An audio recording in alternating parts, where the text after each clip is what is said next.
सुबह खैर, उम्मीद करते हैं और दुआ करते हैं कि आपकी सुबह खैरियत से गुजरी। नाज़रीन, दुनिया फुटबॉल का सबसे बड़ा मार्का जिसकी हुक्मरानी का ताज अब स्पेन के सर सज गया है और बहुत से लोगों को गलत साबित किया है स्पेन ने, क्योंकि तवक्कुआत यही थी कि अब तक जिस तरह से पूरी सेटलमेंट की गई थी, पूरी सी मैनेजमेंट को साथ मिलाते हुए अर्जेंटीना फाइनल तक पहुंची है, वही जीतेंगे, लेकिन फाइनली ऐसा नहीं हुआ, जो कि बहुत खुशी की बात है। बिल्कुल जी, और जुनेद को भी यही लगता था क्योंकि सारी चीज़ें अर्जेंटीना की फेवर में है, इवन जो मैनेजमेंट है वो भी अर्जेंटीना की फेवर में है, तो अर्जेंटीना के सर ही ये ताज सजेगा। लेकिन हुआ कुछ यूँ कि फैसला कुन मरहले में जिस तरह से स्पेन ने अर्जेंटीना को काबू किया तो पांसा ही पलट दिया और फिर ये वर्ल्ड कप उनके नाम रहा और स्पेन दिफाई चैंपियन, अर्जेंटाइन तो 1-0 से शिकस्त देकर बन चुका है और फाइनल मैच में अर्जेंटाइन ने फीफा वर्ल्ड कप का नापसंदीदा तरीन रिकॉर्ड अपने नाम कर बिल्कुल, और 16 साल के बाद स्पेन ने ये टाइटल अपने नाम किया है, वर्ल्ड टाइटल और वर्ल्ड कप का फाते। अर्जेंटाइन की टीम 90 मिनट में गोल पर एक शॉट भी ना मार सकी और स्पेन ने 90 मिनट्स में टारगेट पर 9 शॉट समेत मजमूई तौर पर 15 शॉट्स गोल की जानिब को पोस्ट किए और अर्जेंटीना की टीम कोई शॉट ना मार सकी। तो वर्ल्ड कप फाइनल के 90 मिनट में एक शॉट भी गोल पर ना लगाने वाली अर्जेंटाइन की टीम पहली टीम बन चुकी है। ये एक बुरा रिकॉर्ड उन्होंने अपने नाम किया है और मेसी, जिनका ये छठा और आखिरी वर्ल्ड कप था, रोनाल्डो की तरह वो भी कोई कारनामा सर अंजाम ना कर सके, बल्कि खाता ही नहीं खोला गया। अर्जेंटीना की तरफ से तो सवालात बहुत से हैं कि भाई इतने फाउल्स, इतनी 2 नंबरियां और इसके बावजूद भी अर्जेंटीना अगर फाइनल नहीं जीत सकी तो फिर इसका मतलब है कि वो डिजर्व भी नहीं करते थे। बिल्कुल जी, इस पर भी हम तफसील से आगे चलकर बात करेंगे, हमारे मेहमान भी हमारे साथ मौजूद होंगे। लेकिन सबसे पहले आ जाते हैं हम टॉप 5 स्टोरीज की जानिब और बात करेंगे कि मेसी का जा चला। अर्जेंटीना को फाइनल में भी शिकस्त देकर स्पेन दूसरी बार फुटबॉल का आलमी चैंपियन बन चुका है। स्पेन की टीम ने 16 बरस बाद दूसरी बार वर्ल्ड कप फाइनल जीता है, तो इस जीत पर भी होगी बात और तबसरा किया जाएगा कि आखिर अर्जेंटीना की गलती क्या थी, कहाँ पर वो लैग कर गए और कहाँ से ये मैच उनके हाथ से निकल गया। बिल्कुल, और फिर बात होगी ईरान अमेरिका जंग की। ईरान मफाहमती याददाश्त तोड़े या ना तोड़े, मुझे कोई परवाह नहीं, ट्रंप ने 2 टोक ऐलान कर दिया है। काफ़ी गुस्सा दिखाई देता है अमेरिका की तरफ और दूसरी तरफ ईरान के अंदर भी काफ़ी ज़्यादा जज्बात भड़के हुए हैं, दोनों के एक दूसरे पर हमले भी जारी हैं। ये ऊंट किस करवट बैठेगा, इस पर माहिरीन की राय शामिल करेंगे। उसके बाद बात करेंगे पेट्रोल की कीमतों में इजाफे के बाद किरायों में इजाफा, ट्रांसपोर्टर्स की हड़ताल की धमकी। हुकूमत ने पेट्रोलियम मसनूआत की यौमिया कीमतों के तयन का इख्तियार भी ओगरा के सपोर्ट कर दिया। क्या एक बार फिर से ओगरा के तवसत से अवाम को सताया जाएगा, इस पर भी हम तफसील से जायजा लेंगे। और फिर बात होगी मगरबी हवाओं की, जिनका ताकतवर सिस्टम आज से मुल्क में शदीद बारिशों को लाने वाला है और इसकी पेशगोई कर दी गई है। सैलाब की वार्निंग भी जारी कर दी गई है। किस तरह से निपटना होगा इस मौसम के लिए, क्या क्या इंतजामात, क्या क्या तैयारियां हैं, इस पर भी बात होगी। उसके बाद बात होगी क्या आपका बुर्ज कामयाबी, मोहब्बत और खुशहाली के नए दरवाजे खोलने वाला है, कौन से बुरूज पर किस्मत मेहरबान होगी और किन के लिए एहतियात ज़रूरी है, इस पर भी हम तफसील से जायज़ा लेंगे। हमारे साथ मौजूद होंगे माहिर इल्म नजूम भी। सबसे पहले आ जाते हैं अपने पहले टॉपिक की जानिब और आज हम बात करेंगे कि किस तरह से दुनिया फुटबॉल का जो की हुक्मरानी है वो स्पेन के सर सजी है और जिस तरह जुनेद भी कह रहे हैं कि हमने देखा कि एक भी गोल स्कोर नहीं कर सके। 90 मिनट के अंदर अर्जेंटीना ने एक भी गोल स्कोर नहीं किया। वजूहात आखिर क्या थी? क्या अर्जेंटीना का जीतने का प्लान ही नहीं था या फिर सिर्फ वो स्पेन को काबू करने का टारगेट लिए बैठे थे कि स्पेन कहीं गोल ना कर ले और उसको काबू करते रहे? बिल्कुल, और वो काबू भी नहीं कर सके और बहुत सी तनकीद हुई फीफा मैनेजमेंट के ऊपर, फीफा के सदर के ऊपर, जिस तरह से शुरू से अर्जेंटीना की टीम को फेवर किया जाता रहा और कोशिश की जाती रही कि बिजनेस भी उन्हीं से मिलेगा। मार्केटिंग के लिए भी बहुत ज़रूरी है अर्जेंटीना का फाइनल में होना, तो फाइनल में उन्हें खींच खांच कर उनकी तमाम तर गलतियों को नज़रअंदाज कर पहुँचा तो दिया, लेकिन स्पेन जो कि सिर्फ एक गोल पूरे इवेंट में उनके खिलाफ हुआ है, उसने मनवाया है कि वो एक बासलाहियत टीम है और जिस सलाहियतों का मुजाहरा उन्होंने किया है उसका वो मुजाहरा करते हुए टाइटल भी अपने नाम कर चुके हैं और ट्रॉफी भी उन्होंने हासिल की है। तो इसी पर बात करेंगे। फवाद निसार साहब साबिक कौमी फुटबॉलर हैं, शाहजेब खान साहब मैनेजर फुटबॉल टीम है। आप दोनों को खुशामदीद कहते हैं और फवाद साहब पहले आपसे पूछ लेते हैं कि कैसा ओवरऑल इवेंट रहा आपके ख्याल में? जो इल्ज़ाम लग रहा है ख़ासतौर पर अर्जेंटीना के ऊपर कि उन्हें एक पैम्पर्ड बच्चे की तरह खींच खांच के उनकी गलतियों को नज़रअंदाज करके फाइनल में लाया गया, आपकी राय भी यही है या फिर वो डिजर्व करते थे फाइनल में पहुंचना? पहले तो अस्सलाम वालेकुम सबको वालेकुम और thank you for inviting me. और दूसरी चीज़ ये कि ये हर वर्ल्ड कप में कोई ना कोई कंट्रोवर्सी होती है। It's not the first world cup. तो हर वर्ल्ड कप में कोई ना कोई ऐसी चीज़ होती है जिससे ऐसे लगता है कि कोई ना कोई टीम जो सी वो फेवर्ड हो रही है। तो जाहिर बात है, इंसान है, कुछ प्रॉब्लम्स होती हैं, कुछ रूल्स ऐसे चेंज किए गए हैं जो फेवर कर जाते हैं किसी स्पेसिफिक टीम के लिए। तो वो ऐसा लगता है कि कोई फेवरेट टीम बन रही है, शायद जो है कंपटीशन के लिए उनको लेके आया जा रहा है। तो इसमें बहुत ज़्यादा कंट्रोवर्सीज आती हैं। तो ऐसा नहीं होता क्योंकि सारी दुनिया देख रही है, हर चीज़ सब आपके सामने है। तो जाहिर बात है, जो टीम हार रही होती है उसको यही लगता है कि सब उसके अगेंस्ट जा रहा है और जो जीत रही है उसके साथ जा रहा है। तो ये एक जो है बहुत बड़ी डिबेट है। तो इसके ऊपर मैं यही कहूँगा कि ये कोई एक वन साइडेड चीज़ नहीं थी कि स्पेसिफिकली उनको लेके आया गया फाइनल के लिए कि टिकट सेल होनी है या लोग वर्ल्ड कप देखेंगे। अगर ये करना होता तो मेरे ख्याल में रोनाल्डो और मेसी दोनों को फाइनल में लेके आते, तो इससे बड़ा मैच कोई होता ही नहीं। बिल्कुल सही। बड़ी खूबसूरत बात आपने की फवाद निसार साहब कि जो हार रहा होता है फिर उसको ये लगता है कि पूरी कायनात जो है वो उसके अगेंस्ट हो गई है। शाहज़ेब खान, आपकी तरफ आऊँगी, मैनेजर फुटबॉल टीम भी हमारे साथ मौजूद हैं। शाहज़ेब खान, जिस तरह से हमने देखा अर्जेंटीना ने 90 मिनट में एक भी गोल जो है वो स्कोर नहीं कर सके या गोल करने की कोशिश भी नहीं की उन्होंने।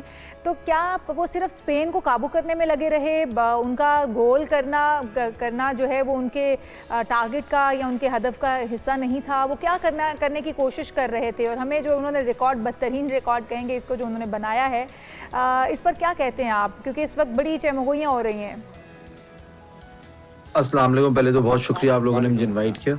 सेकेंडली मैं ये समझता हूँ कि स्पेन की जो टीम है, जैसे आपको पता ही, उन्होंने पूरे वर्ल्ड कप में एक गोल खाया।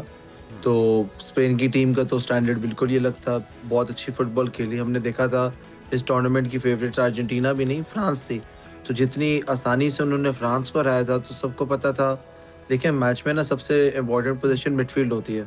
तो मिडफील्ड के हिसाब से अगर आप देखेंगे तो वो स्पेन की सबसे स्ट्रॉन्गेस्ट थी। तो स्पेन ने मिडफील्ड टोटली अपनी डोमिनेट की एंड पोजीशन उन्होंने बिल्कुल ठीक रखा हुआ था। एंड मैं ये समझता हूँ कि अर्जेंटीना का गेम प्लान बिल्कुल नेगेटिव था एंड वो कुछ ज़्यादा ही डिफेंसिव हुए थे। ज़ाहिर हम ये उम्मीद रखते हैं कि वो थोड़ा तो अटैक करेंगे, लेकिन उन्होंने किया ही नहीं। एंड ये वही वाली बात है कि आप कब तक गोल को डिफेंड करते रहेंगे। फिर उनका रेड कार्ड हो गया तो गेम ख़त्म ही हो गया। अर्जेंटीना का गेम प्लान सिंपल था कि मेसी कुछ कर दे, कोई उनको फ्री किक मिल जाए, कोई कॉर्नर मिल जाए या कोई क्रॉस वॉस पे गोल हो जाए, क्योंकि गेम पे तो वो स्पेन से जीत ही नहीं सकती थी। लेकिन मैं फिर भी ये समझ रहा था कि कुछ तो अटैक करेगी, लेकिन उन्होंने बिल्कुल ही अटैक क्या किया। जैसे आप देखिए कि एक भी शॉट नहीं है। अभी तक लक थी जो मेसी को यहाँ पर लेकर आई, इसमें तो कोई शक नहीं है कि वो एक लेजेंड प्लेयर है। लेकिन इस फाइनल इवेंट में मैं ये कहूँगा कि जी, देखिए, मैं ये कहूँगा अर्जेंटीना को जो है ना रिलेटिवली एक इजी ड्रॉ मिला हुआ था। उनका जो रूट था फाइनल तक बड़ा आसान था। मैच उनका इंग्लैंड वाला था, इंग्लैंड ने वही काम किया जो अर्जेंटीना ने किया था। बिल्कुल ही एक गोल मार के इतना अल्ट्रा डिफेंसिव हो गए थे, वो जो है प्रेशर इनवाइट कर रहे थे, तो उनको भी गोल पड़ गए एंड में जो 2 गोल मार के आई। उसके अलावा तो उनकी कोई मैचेस भी नहीं थे और वो मैच भी अर्जेंटीना बड़े फंस के जीती थी और सिर्फ मेसी की वजह से जीती थी। तो मेरे हिसाब से तो वो बेशक मेसी अभी 39 हो, अगर वो इस टीम से जाए तो शायद ये ग्रुप स्टेज भी ना निकाल पाए, क्योंकि ये प्योरली टूर्नामेंट मेसी की ब्रिलियंस से ही अर्जेंटीना फाइनल पे आई है। बिल्कुल सही। अच्छा फवाद निसार, आपकी तरफ आऊँगी। हमने देखा कि अर्जेंटीना खेल तो नहीं पाई है और मेसी भी फॉर्म में उस तरह से नज़र नहीं है, लेकिन प्लेयर्स के अंदर एग्रेसिवनेस बहुत ज़्यादा थी, झगड़ा करते हुए नज़र आए, मैस क्रिएट करते हुए नज़र आए। बजाय इसके कि वो अपनी परफॉर्मेंस पर तवज्जो देते, बजाय इसके कि वो गोल पर तवज्जो देते, वो सिर्फ और सिर्फ लड़ने झगड़ने में लगे रहे। तो क्या ये क्या कहा जा सकता है इसको? उनका गुस्सा था, जो बेबसी थी उसका इजहार था? नहीं, इसमें ये होता है कि देखें, एक मैच का प्रेशर होता है और एक मैच के लिए जब प्लेयर जाता है, क्योंकि एज अ प्लेयर मैं भी इस चीज़ को अंडरस्टैंड करता हूँ कि एक कंपटीशन के अंदर जब आप ऑब्वियसली आपने ये मैच के अंदर एग्रेशन उनका ये भी देखा होगा, इंग्लैंड के साथ जब मैच था उसमें भी यही सेम काइंड ऑफ एग्रेशन उनका था। बस बात सिंपल सी ये थी कि एक टीम, जो प्रॉपर टीम हम जिसको कहते हैं, उसके साथ उनका पहला मैच हुआ था पूरे कंपटीशन में। जैसे शाहज़ेब साहब ने कहा कि उनके साथ कोई टफ मैच हुआ ही नहीं है। They were all like normal teams that they can win easily. तो अर्जेंटीना का जो एक पूरा गेम का जो प्लान था वो वही उसी पे रिवॉल्व हो रहा था, मेसी पे। और जाहिर बात है, जो बड़ी टीम्स होती हैं वो एक स्पेसिफिक टीम के अराउंड जो सी वो टीम बनाती हैं। क्योंकि मेसी एक समझ लें कि जिस तरीके से टीम के अंदर मैच चल रहा था, रेड कार्ड उनको हुआ, तो मेसी भी एक किस्म का वो डिफेंस नहीं करता है, तो he plays in attacking position. तो वो लोग 10 की जगह उस टाइम पे 9 प्लेयरों के साथ खेल रहे थे, तो वो जब आपकी बहुत ज्यादा एग्रेशन निकलता है, उसमें बहुत ज्यादा आपका स्टेमिना यूज होता है, बहुत ज्यादा रनिंग इन्वॉल्व होती है, तो मेंटली जो एक पर्सन है वो बहुत ज्यादा एग्जॉस्ट हाँ, हो लेकिन जाता है। तो वो उसकी आपकी वजह बात से ठीक क्या है, लेकिन फवाद साहब, हमने है, जो इजिप्ट के खिलाफ मैच था वो भी पूरी दुनिया ने देखा कि किस तरह से वो वन साइडेड था, बायस था, उसके अंदर फाउल्स भी बहुत से हुए, उसके अंदर किया हुआ गोल कैंसिल कर दिया गया। तो ये जो सारा एक ट्रैक रिकॉर्ड है अर्जेंटीना का, वो ये बताता है कि उसमें काफ़ी मैनेजमेंट की सपोर्ट उन्हें हासिल रही है और फाइनल में वो सपोर्ट भी उन्होंने जितवा सकी।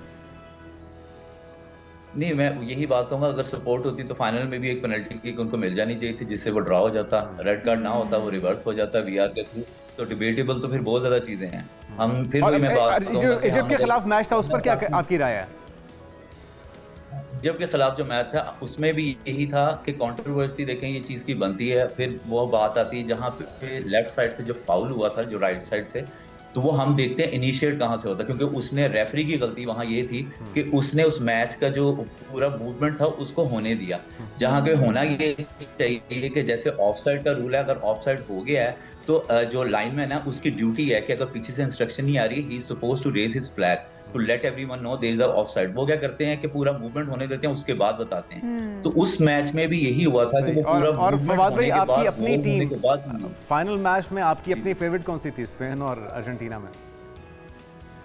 मैं सर जी, जो मेरी फेवरेट थी वो थी पुर्तगाल। तो आप ये समझ नहीं लें कि नहीं, अभी मेरी फाइनल टीम में तो बताइए ना जरा, आपको इन दोनों में से आप किसको सपोर्ट कर रहे थे? फाइनल में मैं यही चाहता था कि अर्जेंटीना जो है वो जीते, हाँ, कि और क्योंकि वो आपकी बात ही में इज अ लग भी रहा है। Legend.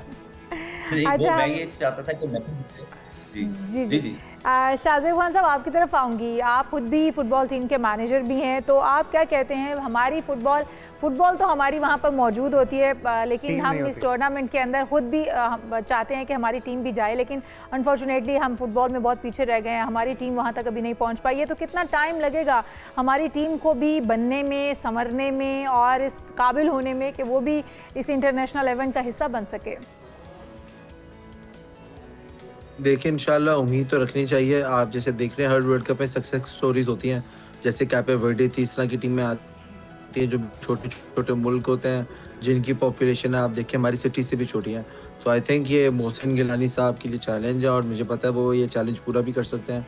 I think Pakistan football बहुत अरसा बैन थी, जिससे हमें बहुत ज़्यादा हमने नुकसान उठाया है। अब खुली हम लोग पहला टूर्नामेंट 75 साल में भी जीते हैं एंड हमारे हेड कोच माशाल्लाह बहुत ही जो है नॉल्बर्टो सोलानो बहुत ही एक क्वालिफाइड कोच हैं, एक लेजेंड है, तो उनके होने से भी हमें बहुत एडवांटेज है। लेकिन ज़ाहिर टाइम लगेगा। आप देखें पूरा जो हमारा साउथ एशिया है, इधर से कोई टीम करीब ही नहीं है वर्ल्ड कप की अभी। तो उसके बाद एशिया में भी बहुत कम टीमें आती हैं और वो भी वर्ल्ड कप में कोई बहुत ज़्यादा अच्छी कारकर्दगी नहीं दिखाती। तो इसमें ज़रा ज़ाहिर टाइम रहेगा। जैसे हमारा हॉकी या क्रिकेट आप कह सकते हैं मेन स्पोर्ट है, उनके लिए यूरोप के लिए आपकी अर्जेंटीना और साउथ अमेरिका के लिए फुटबॉल, तो तो अभी उसमें आपको वो एक्सेल कर रहे हैं। लगता तो क्या आई है थिंक जितना शाहजेब क्रेज आ भाई? गया, जितना फुटबॉल डेवलप हो गया है, तो हम Exactly. लोग भी बढ़ेंगे। बिल्कुल, क्रेज बहुत है, हमारी जो यंग नहीं तो जनरेशन बेटा, है वो बहुत एक्साइटेड है। अच्छा, पीछे, क्या I think रुकावटें अभी- क्या हैं, किन चीज़ों पे काम होना चाहिए? आई थिंक इसमें पूरा पीएफएफ के अलावा गवर्नमेंट को भी सपोर्ट देना पड़ेगा और प्राइवेट इन्वेस्टर्स को भी आना पड़ेगा। आपके मुल्क में लीग नहीं है, पहले तो पीएफएफ इंशाल्लाह एक लीग कराएगी और उसके बाद चल भी रही है। उसके अलावा आई थिंक प्राइवेट क्लब्स जब तक नहीं आएंगे, हम लोग अभी भी एक पुराने सिस्टम में डिपार्टमेंटल फुटबॉल में चल रहे हैं, ये चेंज होगा। इसके अलावा हमारा इंफ्रास्ट्रक्चर होना चाहिए, हमारे पास अच्छे इंटरनेशनल स्टेडियम्स हो, टॉप लेवल अकेडमीज हो, तो ये सबसे ज़्यादा एक्सपोजर मिलेगा बच्चों को टॉप क्वालिटी का, तो फिर ये बिल्कुल हो सकता है। बिल्कुल सही। अच्छा फवाद साहब, आपकी तरफ आऊँगी कि अभी आप क्या समझते हैं, हमारे पास जितने क्लब्स मौजूद हैं फुटबॉल के, उनके अंदर उस तरह की ट्रेनिंग्स नहीं मिल रही हैं, बच्चों को हैंड नहीं किया जा पा रहा, जिनके अंदर टैलेंट मौजूद है फुटबॉल खेलने वाले बच्चे, जो हमारे बहुत सारे गली मोहल्लों में ऐसा टैलेंट मौजूद है, उनको प्लेटफॉर्म की ज़रूरत है। और आप खुद भी फुटबॉल टीम का हिस्सा रह चुके हैं, खुद भी आप प्लेयर रहे हैं, तो आपने क्या देखा है हमारे पाकिस्तान के अंदर कितना टैलेंट इस हवाले से मौजूद है, कहाँ कहाँ किन किन डिपार्टमेंट में काम होने की ज़रूरत है? जी जी बिल्कुल, एज अ प्लेयर और अब भी मैं देखता हूँ तो पोटेंशियल पाकिस्तान में बहुत ज़्यादा है और यहाँ पे जो लड़के हैं उनके अंदर क्वालिटी भी डेफिनेटली है और आई थिंक वो मेयार पे भी उतरते हैं। प्रॉब्लम सिर्फ ये है कि एक विजन देने की ज़रूरत है। जैसे जापान ने एक विजन दिया था अपने मुल्क को कि उनका 100 ईयर्स का एक गोल है। अगर आप इस पे रिसर्च करेंगे तो आपको इसके बारे में पता चलेगा। उन्होंने अपने ग्रास रूट लेवल से काम शुरू किया, तो इसी तरह हमें भी करने की ज़रूरत है। अब हमारा प्रॉब्लम ये है कि हमारे ग्रास रूट लेवल पे जो अकेडमीज़ हैं उस लेवल की नहीं है, और उनको जो है कॉम्पिटिटिव बनाने की ज़रूरत है। प्लस जो हमारे कोचेज़ हैं, इसमें फेवरिज्म का काम जो है वो ख़त्म करने की ज़रूरत है। ये मैं आपको बताता चलूँ क्योंकि अभी मैं एक नेशन वाइड चैनल पे हूँ, तो इसमें फेवरिज्म का बहुत ज़्यादा प्रॉब्लम होता है हमारे यहाँ पे। और दूसरी चीज़ ये है कि हमारी लीग नहीं है। फेवरिज्म मैं इसलिए कह रहा हूँ कि फॉर एग्जांपल एक डिपार्टमेंट का कोच है, उसको नेशनल टीम के साथ लगा दिया जाता है। जब वो लगता है तो उसकी कोशिश यही होती है कि उसके 4-5 प्लेयर जो हैं वो टीम से खेलें, क्योंकि उन्होंने नेशनल लीग जाके खेलनी है। I have been playing the national league until 2014 and the last league I played was in 2019. So it was the same process। और अभी भी जो पाकिस्तान ने ये एक टूर्नामेंट जीता है, it's a very good thing, I am not criticizing, बहुत अच्छी बात है जीते हैं। लेकिन क्या है, ये जो असल कंपटीशन है, जैसा क्रिकेट की सीरीज होती है, राइट, जी हाँ। कि ट्राई नेशन सीरीज होती है, 4 नेशन सीरीज होती है, इस तरह का टूर्नामेंट जीते हैं। It's not a big competition that you can से एशियन चैंपियनशिप जीते, साउथ ईस्ट जो हमारा सैफ गेम है वो जीते हैं, इस तरह का नहीं जीते। अंडर 23 के तो हम लोग भी जीत चुके हैं 3 दफा जो है लास्ट टाइम जो है वो। उसके बाद हमने क्या किया है, वो हमने सब प्लेयर्स को जाया किया। जिन जिन प्लेयर्स को हमने 20-20, 25-25 इंटरनेशनल टूर्स कराए हैं, उनका हमने क्या किया, जब लीग बंद किया, बैन लगाया, सब प्लेयर्स वहीं के वहीं रिटायर हो गए, सब हमारा किया धरा खत्म हो गया।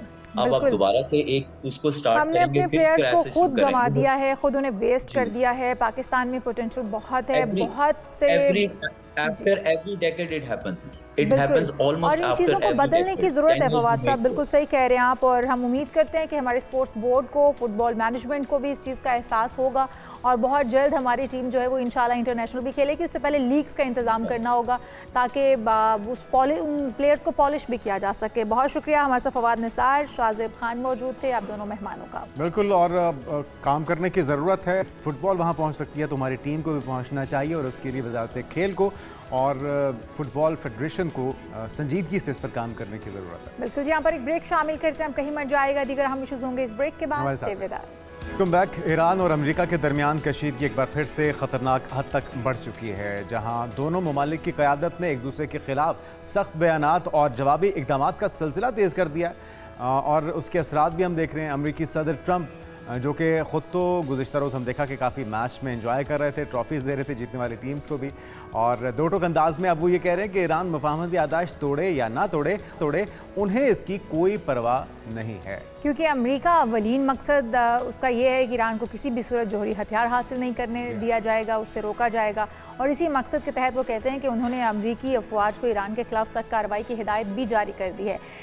वो डोनाल्ड ट्रंप का तो वही हिसाब हो गया है कि आग लगे बस्ती में डोनाल्ड ट्रंप अपनी मस्ती में, क्योंकि वो कल जिस तरह से मैच को एंजॉय कर रहे थे, फुटबॉल मैच को, लगता नहीं था कि उन्होंने एक बहुत बड़ी जंग का आगाज़ किया हुआ है या बहुत बड़ी जंग छेड़ी हुई है। हमारे साथ डॉक्टर नवीद इलाही साहब मौजूद हैं, माहिर आलमी अमूर। वेलकम टू शो कहेंगे डॉक्टर साहब, आप ही से जानना चाहेंगे आखिर कि ये क्या रवैया है, क्या रविश है, क्या तरीक़ाकार है। और अब तो आयतुल्लाह हमनई भी, मुश्तबा आयतुल्लाह हमनई भी ये कहते हैं, वो कहते हैं कि जी उनके सुप्रीम लीडर भी ये कह के गए हैं और वो ख़ुद भी ये कहते हैं कि बार बार मुआहिदों की खिलाफ वर्जी करना इनकी फितरत में शामिल है, इसलिए इनके साथ किसी किस्म का मुआहिदा नहीं हो सकता। जिस बात का इजहार डोनाल्ड ट्रंप खुद भी कर रहे हैं, वो कहते हैं कि अब मुफाहमती यादाश्त ईरान तोड़े या ना तोड़े उन्हें फ़र्क नहीं पड़ता, वो अहकामात दे चुके हैं, किसी भी किस्म का जो वार है वो किया जा सकता है ईरान के ऊपर। आप क्या कहते हैं, क्या होने जा रहा है? जी बहुत शुक्रिया। देखिए, ये तो बज़ाहिर तो ये है कि जो MOU साइन हुआ, जो एग्रीमेंट हुआ, और उससे पहले भी और बाद में भी बज़ाहिर ये नज़र आता है कि दोनों पार्टीज़ में लड़ाई का एपिटाइट नहीं था, और उनकी अपनी अपनी वजूहात हैं। लॉजिस्टिकल रीजंस हैं, मिलिट्री रीजंस हैं, इकोनॉमिक रीजंस हैं। लेकिन ये जो एग्रीमेंट के बाद 2-3 डेवलपमेंट्स हुई, एक तो ये आप देखिए कि जो राहबर का जो फ्यूनरल था, जनाजा था, उसके ऊपर बहुत बड़े तादाद में लोग आए, और बदले का नारा भी, रिवेंज का नारा भी जारी था। तो ये जो इंटरनली ईरान के अंदर जो पॉलिटिकल एलीट है और पासदाराना इनकलाब है, उनके दरमियान भी जो डिफरेंसेस ऑफ ओपिनियन और approach towards resolution of this issue है, वो वहाँ पे मौजूद है। ये जो पॉलिटिकल एलीट तो चाहती है कि इसका सफारती हल हो, पासदारान जो हैं वो लोगों के जज्बात के मुताबिक इसको थोड़ा एग्रेसिवली लेना चाहते हैं।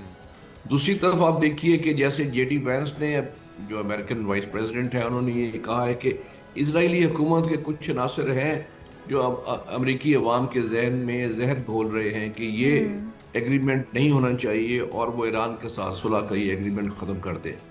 तो ये दोनों तरफ से ये रीजंस हैं।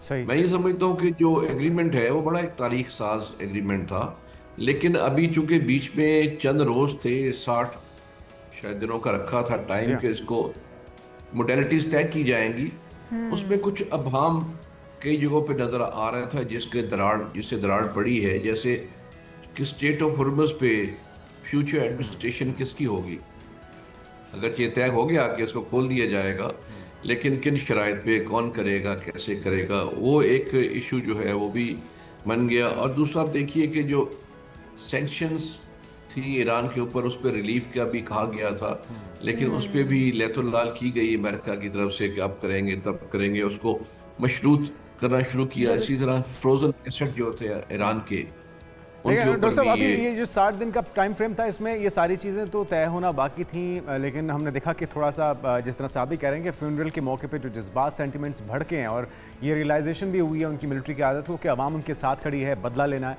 तो थोड़ा तलगीर हो गया उनका मौके, उस पर तनकीद जारी है। लेकिन अभी ये जो रिसेंट गुज़श्ता रोज़ हुआ है जॉर्डन के अंदर, हमने 2 अमरीकी फ़ौजियों को मरते हुए देखा और उसके ऊपर अब ये बात हो रही है कि पूरी तरह से ये जो एक्यूरेसी है इसके पीछे चाइना और रशिया की सपोर्ट भी हासिल है। तो आपको लगता है कि ये सपोर्ट इसी तरह से पीछे से ही जारी रहेगी, या अगर ये तलखी बढ़ती है, शिद्दत बढ़ती है, जिस तरह से अमेरिका ने भी, डोनाल्ड ट्रंप ने भी अपनी फ़ौज के अहकाम जारी कर दिए हैं, तो फिर आमने सामने 2 ब्लॉक्स आ सकते हैं और इसमें और ममालिक की एंट्री भी हो सकती है? देखिए, ये तो बड़ा सीरियस मामला है। देखिए, जैसे पाकिस्तान के लिए भी बड़ा सीरियस मामला है, इस रीजन के लिए बहुत सीरियस मामला है। अमेरिका समझता है कि मैं दूर बैठ के यहाँ पे खेलता रहा हूँ, लेकिन उनके बेसिस तो हिट हो रहे हैं और ये उसको अपनी लपेट में लेगा।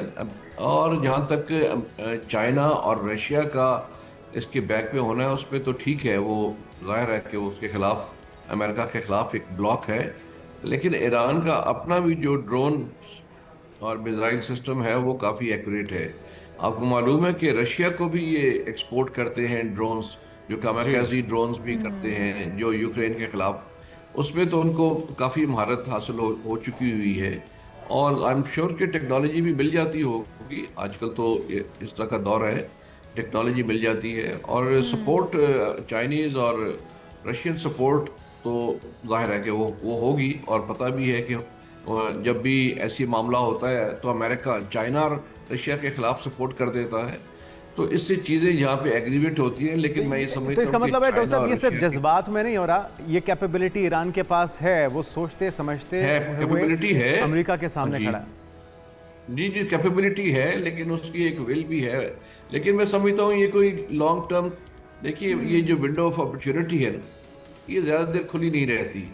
जैसे अब मैं ये देख रहा था, मैंने 1-2 कॉन्फ्रेंसेस अटेंड की जो दुनिया के ममालिक से आए होते माहिरीन, अब वो स्टेट ऑफ हॉर्मस का अल्टरनेटिव ढूंढ रहे हैं कि ठीक है ये जंग जारी रहेगी 1 साल, यहाँ पे हॉस्टिलिटी जारी रहेगी, तो ये उसके जो इम्पैक्ट आ रहा है, इकोनॉमिक इम्पैक्ट आ रहा है, उससे बचने के तरीके क्या हैं कि जो पाइप्स हैं वो उसको गुजार के इसको बाईपास करते हुए पाइप्स जो है बिछाई जाएं। ठीक है, लॉन्ग टर्म है, लेकिन दुनिया ने अल्टरनेटिव के लिए ढूंढना शुरू कर दिया है। उसका नुकसान क्या है?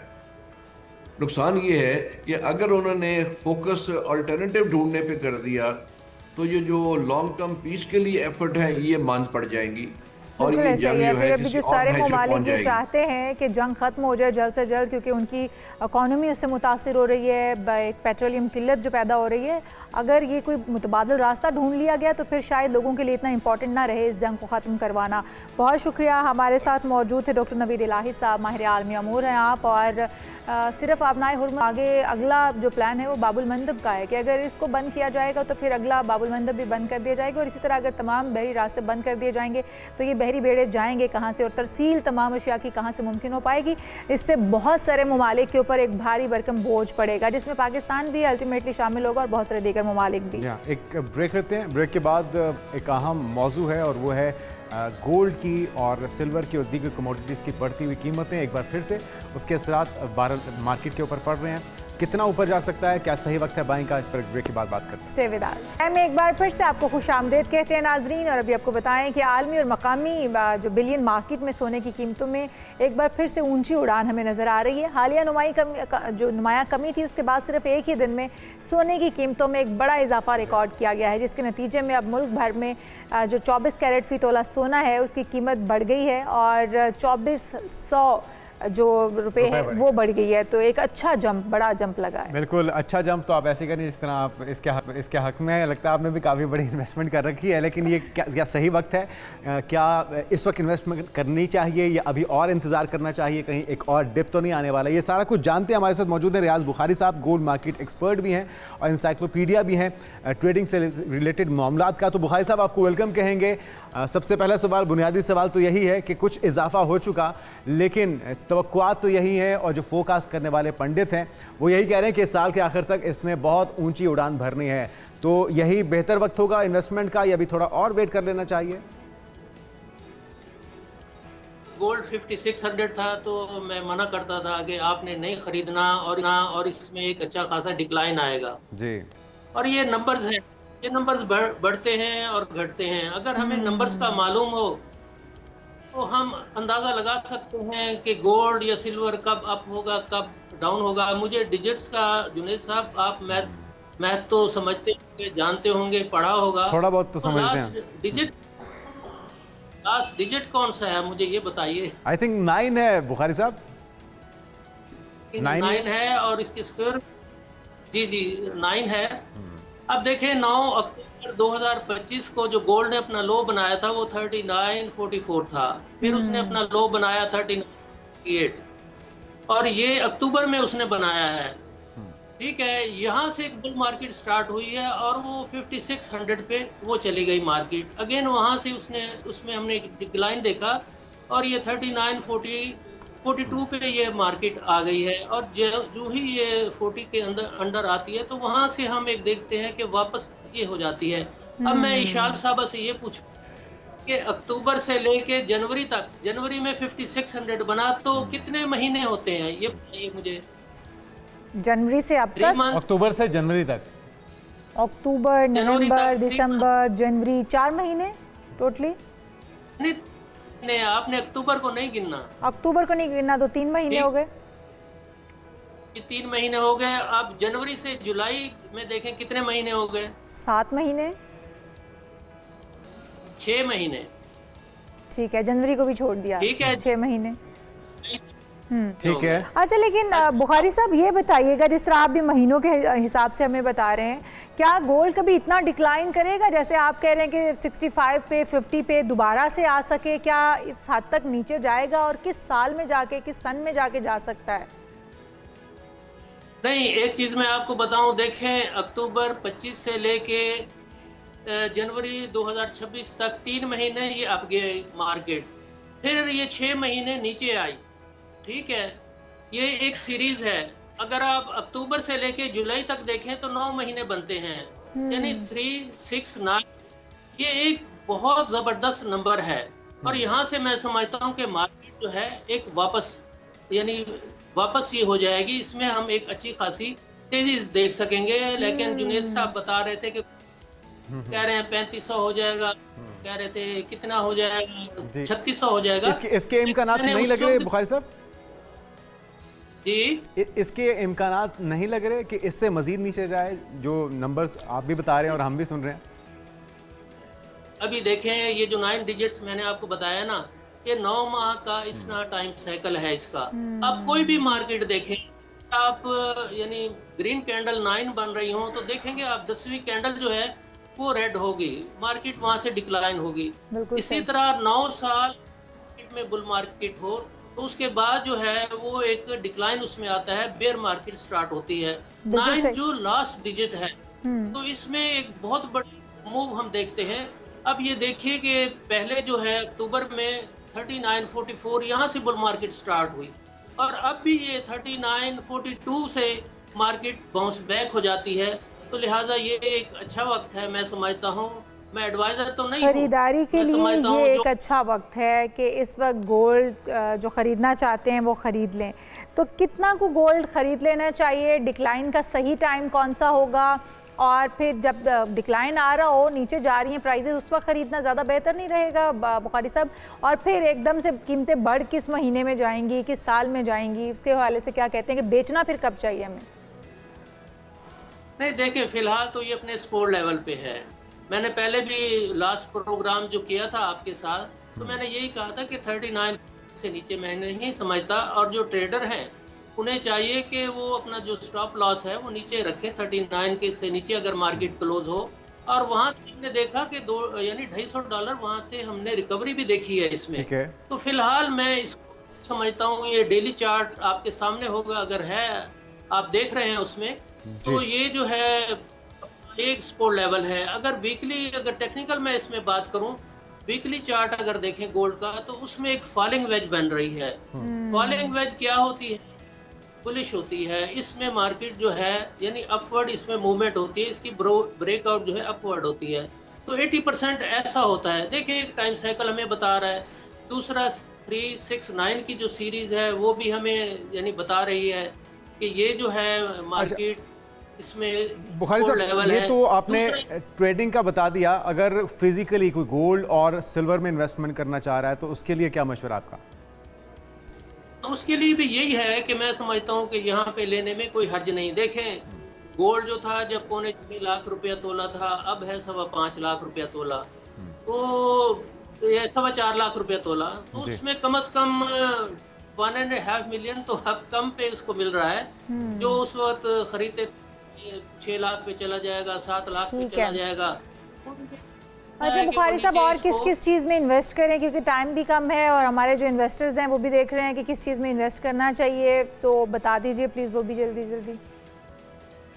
देखिए सिल्वर का ये है, इसका अगर आप डेली चार्ट आप देखें तो सिल्वर के जो 2 टॉप थे वो $54 और 45 सेंट ये भी अक्टूबर में बने थे, और दूसरा इसका टॉप बना था 4.3537। अच्छा, इसमें जो फॉर्मेशन बनी थी टेक्निकल अगर मैं बताऊं तो ये कप है, कप विद द हैंडल, और जो कप की बेस है वो 45.54 है। यहाँ से हमने एक तेजी देखी और ये सिल्वर जो है $121 और 64 सेंट पे ये चला गया। अगेन इसमें जो डिक्लाइन आई है वो $54 और 74 पे इसकी डिक्लाइन आई है। तो देखें ये 54 है, ये एक सपोर्ट लेवल है। और अगर सिल्वर की मैं बात करूं, उस वक्त ये 18,000 और 19,000 रुपये तोला था, और आजकल ये 6,500 रुपये तोला है, यानी 1/3 अब इसकी कीमत हो चुकी है। अगर कोई इन्वेस्ट करना चाहता है अब वो कर सकता है, कम से कम अब उसको रेट तो नीचे ही है। और अच्छा, एक चीज़ समझ नहीं आ रही बुखारी साहब कि जिस वक्त सोने की कीमतें नीचे जाना शुरू हुई तो जंग एक बड़ी वजह थी, अभी जंग तो चल रही है बल्कि उसमें मजीद तेज़ी है, तो ये मार्केट पुल बैक क्यों हो रही है, ये रिवर्स क्यों कर रही है, मार्केट की जो रेट्स हैं ऊपर क्यों जा रहे हैं? देखें एक्चुअल तो होना ये चाहिए कि जंग के ज़माने में इसमें तेज़ी होनी चाहिए, लेकिन पता है क्या, कुछ एनालिस्ट होते हैं जिन्हें पता होता है कि आने वाला वक्त कैसा है, और उन्होंने यानी $54 के करीब उन्होंने चांदी बाई करना शुरू कर दी, और $121 और 64 सेंट तक ये ले गए।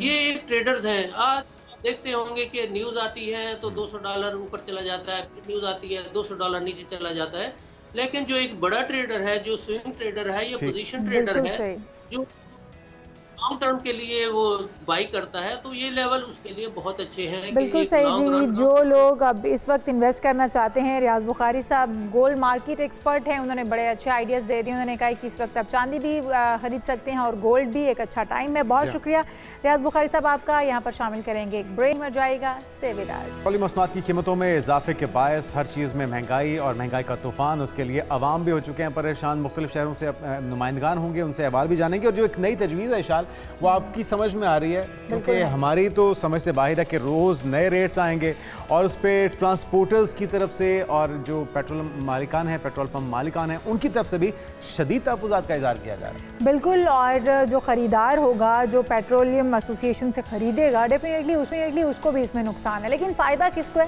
सिर्फ हुकूमत को, क्योंकि हुकूमत ने जो पॉलिसी लाई है, पता नहीं कौन मशवरा दे रहा है हुकूमत को कि आप डेली बेसिस पर कीमतों का तयन करें और फिर वो भी ओगरा के हाथ में दे दें कि ओगरा खुद ही डिसाइड करे कि आज कीमत क्या होगी और कल कीमत क्या होगी। यानी कि आप रात को सोएंगे और सुबह उठेंगे तो आपके ऊपर एक पहाड़ गिरा हुआ होगा, तो उसको किस तरह से बर्दाश्त किया जाए। इस वक्त अवाम कितने मुश्तिल हैं या अवाम कितने तकलीफ़ में हैं, इससे ट्रांसपोर्टर्स ने किराए भी बढ़ा रखे हैं, तो ये हम जानेंगे। सलाउद्दीन, अली हमजा जैदी, आसिफ बलोच हमारे साथ मौजूद हैं दीगर शहरों से, और साथ ही साथ हमारे साथ माहिर मईशत भी मौजूद है मोहम्मद इमरान शेख साहब। सबसे पहले अपने नुमाइंदगान का रुख कर लेते हैं और सलाउद्दीन हमारे साथ मौजूद है। मुल्तान से पहले जान लेते हैं आसिफ बलोच से कि वहाँ पर सूरत हाल क्या है, क्योंकि पेट्रोल महंगा होने के बाद मुल्तान में भी गुड्स ट्रांसपोर्टर्स के किरायों में 10% इजाफा अभी से कर दिया गया है। आगे आगे देखते हैं होता है क्या। तो आसिफ बताइएगा कि ट्रांसपोर्टर्स का कहना क्या है कि टोल टैक्स और डीजल महंगा होने से इनका जो चक्कर है उसकी कॉस्ट कितनी बढ़ गई है। गुड्स ट्रांसपोर्ट एसोसिएशन है जी, पेट्रोल की कीमतें जैसे ही बढ़ी हैं तो जो पंजाब गुड्स ट्रांसपोर्ट एसोसिएशन है उन्होंने कहा है कि 10% तक जो किराए हैं वो गुड्स ट्रांसपोर्ट के बढ़ा दिए जाएं, जिसके बाद जो यहाँ पर ट्रांसपोर्टर हैं उनका कहना है कि उन्होंने किराए बढ़ाए हैं। जो पहले उनका कहना है कि लाहौर तक गाड़ी जाती थी गुड्स की, उसका अगर डीजल था वो 7,000 तक चली जाती थी, तो वो अब 10,000 रुपये तकरीबन लगती है। टूल टैक्स जो है वो इसके अलावा हैं, जिसके बायस मजबूरन जो है उन्होंने किराए अगर बढ़ाते हैं तो उनके पास जो बिल्टी के लिए, तरसील के लिए सामान है, लोग वो बुकिंग करवाना बंद कर देते हैं, जिससे भी उनका कारोबार मुतासिर होता है। हमारे साथ कुछ गुड्स ट्रांसपोर्टर्स जो हैं इनसे बात करेंगे। अच्छा बताइएगा, 10% किराया बढ़ाने से भी आप लोगों का गुजारा हो रहा है? नहीं हो रहा है भाई। अभी पेट्रोल बढ़ा दिया, डीजल बढ़ा दिया, टूल टैक्स बढ़ा दिया, हमारे किराए वही चल रहे हैं पहले वाले। हमारे से बेहतर है गाड़ियाँ भी ले ले गवर्नमेंट। हम तो बहुत तंग आ गए इस काम से। अच्छा सर, आप बताइएगा कितना पहले खर्चा हो जाता था यहाँ से लाहौर अगर आप बिल्टी लेके जा रहे थे, अब कितना हो जाता है, और 10% बढ़ाने से भी कोई फ़र्क पड़ा? आज की तरीफ जो डीजल टूल प्लाजे 10-12 हज़ार 15 हज़ार से ज़्यादा खर्चा हो रहा है, पहले से ज़्यादा 20 हज़ार तक जा रहा है। पेट्रोलिंग है, मोटरवे है, टूल प्लाजे बढ़ गए हैं। 100 रुपया टूल प्लाजा उन्होंने बढ़ा दिया, 400 रुपया टूल हो गया है। तो इस चीज़ से तकरीबन 25-30 हज़ार का इजाफी खर्चा ज़्यादा बढ़ गया, और हम कहाँ से पूरा करें? यही तो प्रॉब्लम है, कारोबारी का काम ही नहीं है। अब देख ले कितनी गाड़ी खड़ी है।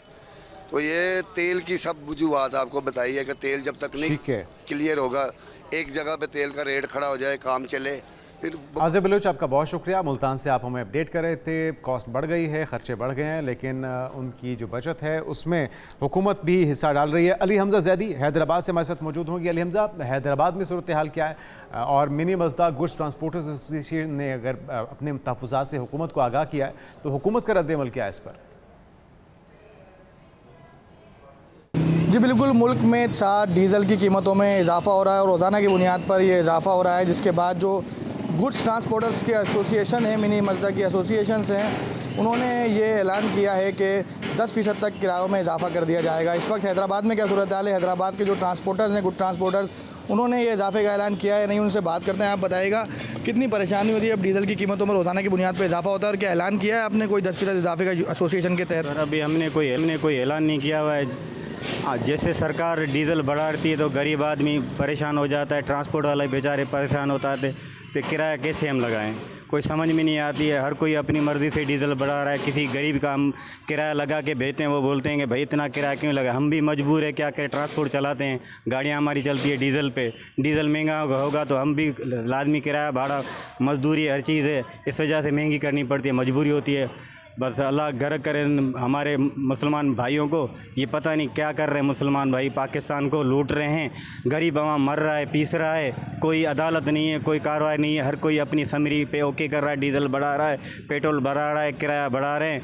गरीब आवाम जो मजदूर बंदा है वो मर रहा है, हकीकत मर रहा है। अभी आपके मुनाफे में कोई कमी हुई है या मुनाफा उतना ही है जितना पहले था जब कीमतें बढ़ी हैं? तो सर मुनाफा वही है, कीमत बढ़ी नहीं है, वही है, परेशानी है लोग। बिल्कुल सही, बहुत शुक्रिया अली हमजा जैदी हमारे साथ मौजूद थे हैदराबाद से। हैदराबाद की सूरत हाल भी कुछ ऐसी ही है कि वहाँ पर भी आवाम शिकवा कुना है और जो इस वक्त ड्राइवर हजरात हैं वो कहते हैं कि हमारी कॉस्ट बढ़ चुकी है ट्रांसपोर्ट की और हमें मुनाफा कुछ हासिल नहीं हो रहा। हमारे साथ मौजूद हैं सलाहुद्दीन कराची से। सलाहुद्दीन से हम जानेंगे। सलाहुद्दीन, आप बताइएगा गुड्स ट्रांसपोर्टर्स क्या कहते हैं और आप तो जनरल सेक्रेटरी के साथ भी मौजूद हैं, उनका क्या कहना है इस हवाले से। और जो एक अभी इबाहम पाया जाता है, इस हवाले से फैसला तो हतमी नहीं आया कि हुकूमत डेली बेसिस पर ओगरा के हवाले कर चुकी है कि ओगरा फैसला करेगी कि कीमतें क्या मुकर्रर की जाएंगी, तो उसके क्या असरात मुरतब होंगे? हाँ जी बिल्कुल, पेट्रोलियम मसनूआत की कीमतों में जो इजाफा हुआ है, अगर बात करें तो पेट्रोल और डीज़ल की जो कीमतों में इजाफा किया गया है, तो उसके साथ जहां हम देखते हैं कि आम शहरी बड़े परेशान दिखाई देते हैं हमें, वहीं जो है वो अगर गुड्स ट्रांसपोर्टर्स की बात करें और मजदा वालों की बात करें तो वो भी काफ़ी हमें परेशान दिखाई दे रहे हैं और उनकी जानिब से मुख्तलिफ मुतालबात भी सामने आए हैं, किराए भी बढ़ाए जा रहे हैं और उनकी जानिब से ये भी कहा जा रहा है कि जो डीज़ल की कीमतें हैं बिलखुसूस उसमें जो इजाफा हुआ है उसकी वजह से वो अब अपनी गाड़ियाँ चलाना उनके लिए काफ़ी मुश्किल हो चुका है। हमारे साथ इस वक्त मौजूद हैं कराची गुड्स कैरियर एसोसिएशन के जनरल सेक्रेटरी नदीम अराई साहब। उनसे जानते हैं कि उन्होंने कितने फ़ीसद किराए बढ़ाए हैं और डीज़ल की जो कीमतों हुकूमत की जानिब से इजाफा मुसलसल किया जा रहा है, उसके बाद अब उनका क्या लाहा अमल होगा, कितने फ़ीसद वो किराए बढ़ा रहे हैं। अस्सलाम वालेकुम जी। वालेकुम सलाम जी। अच्छा सर, ये बताइएगा कि आप कितने फ़ीसद किरायों में इजाफा कर रहे हैं और क्या सूरत हाल है इस वक्त? देखें सलाउद्दीन भाई, मैं सबसे पहली बात आपको ये बताऊं, किरायों में इजाफा असल इशू नहीं है। इशू ये है कि हुकूमत ने ये जो रोज़ाना की बुनियाद पर डीज़ल की कीमत को बढ़ाने और कम करने का ऐलान किया है, इससे कारोबार जारी रखना मुमकिन ही नहीं है। यानी हम देखें, हम जब कास्ट निकालते हैं कि अब अगर कराची से हम लाहौर जा रहे हैं, अपनी गाड़ी को भेज रहे हैं और उस पर कितने लीटर डीज़ल खर्च होगा उसकी कास्टिंग निकालते हैं, बाकी खर्चात निकालते हैं। अब अगर रोज़ाना की बुनियाद पे डीज़ल की प्राइस में इजाफा होगा तो हम बताएं कैसे उसकी कास्टिंग निकालेंगे और कैसे काम जारी रखेंगे? ये बिल्कुल मुमकिन नहीं है। अगर हुकूमत ये फ़ैसला वापस ना लिया तो हम कारोबार बंद कर देंगे।